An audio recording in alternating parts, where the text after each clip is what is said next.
Korea's Defense Acquisition Program Administration, DAPA, has officially signed an agreement to acquire 20 additional Lockheed Martin F-35A Lightning LL fifth-generation jets.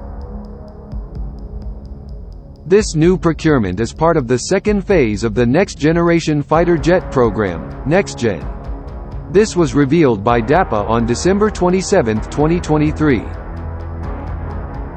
The procurement was carried out under the U.S. Foreign Military Sales (FMS) program, a continuation of Korea's previous acquisition of 40 F-35 as in the first phase between 2019 and 2022. According to DAPA, the new fighter jet is scheduled to be delivered to South Korea starting in 2027. The 20 new jets will feature substantial improvements in threat response capabilities, encryption and security functions, as well as armed operational capacity compared to their predecessors, the Korean Times reported, 27/12.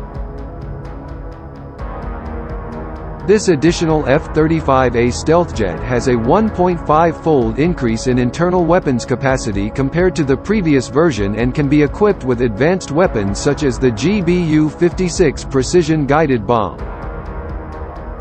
With this additional acquisition, the total F-35A fleet of the South Korean Air Force, ROKF, should be 60 units. However, the ROKF has decided to retire one of its fighter jets which was badly damaged by a bird hit in January 2022.